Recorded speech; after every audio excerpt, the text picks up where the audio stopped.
નમસ્કાર દર્શક મિત્રો, ખબર અરવલ્લીમાં આપનું સ્વાગત છે। તાજેતરમાં અમદાવાદ વિસ્તારમાં એક પીએસઆઈની બદતમીજી સામે આવી હતી, જેમાં દિવ્યાંગ વૃદ્ધ કહી શકાય એવા વૃદ્ધને પોલીસ સ્ટેશનમાં જ મારવાનો બનાવ બન્યો હતો, જે પોતાના તાબાનું પોલીસ સ્ટેશન નથી। એ સિવાયના ગુજરાત યુનિવર્સિટી પોલીસ સ્ટેશનમાં પહોંચી અને સામાન્ય વાતમાં આધેડને જોડી નાખ્યા હતા।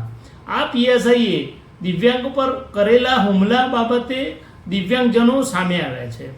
દિવ્યાંગજનોએ માંગણી કરી છે કે આ પીએસઆઈ ઉપર કડકમાં કડક કાર્યવાહી થાય, એના ઉપર એફઆઈઆર થાય અને દિવ્યાંગોને ન્યાય મળે।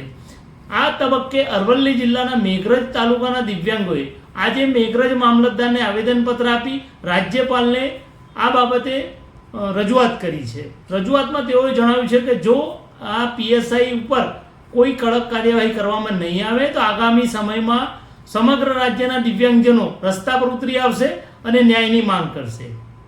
પ્રજ્ઞાચક્ષુને મારવાના પ્રકરણમાં મોડે પણ પોલીસે એક્શન લીધા છે। પ્રજ્ઞાચક્ષુને મારનાર અને ચાંગુદર પોલીસ સ્ટેશનમાં મહિલા પીએસઆઈ તરીકે ફરજ બજાવનાર સોનલ રાઠોડ વિરુદ્ધ એફઆઈઆર દાખલ કરવામાં આવી છે અને છેલ્લે મળતી માહિતી મુજબ સોનલ રાઠોડને સસ્પેન્ડ પણ કરી દેવામાં આવે છે। એટલે એવું કહી શકાય કે દિવ્યાંગજનને મારવો પીએસઆઈ માટે અઘરો સાબિત થયો છે।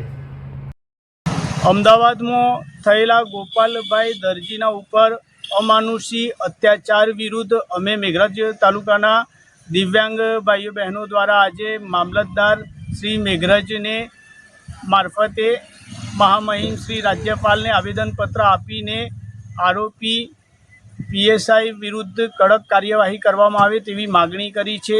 નોંધનીય છે કે ગોપાલભાઈ દરજી પ્રજ્ઞાચક્ષુ છે, દિવ્યાંગ છે। તેમના ઉપર આવા અમાનુષી અત્યાચારને લઈને તમામ દિવ્યાંગ સમાજ તેમજ તમામ માનવ અધિકારનું રક્ષણ કરતા લોકોમાં રોષ વ્યાપ્યો છે। ત્યારે મહિલા પીએસઆઈના વિરુદ્ધ કડક કાર્યવાહી રાજ્ય સરકાર તેમજ પોલીસ પ્રશાસન દ્વારા કરવામાં આવે તે અત્યંત જરૂરી બન્યું છે। આભાર।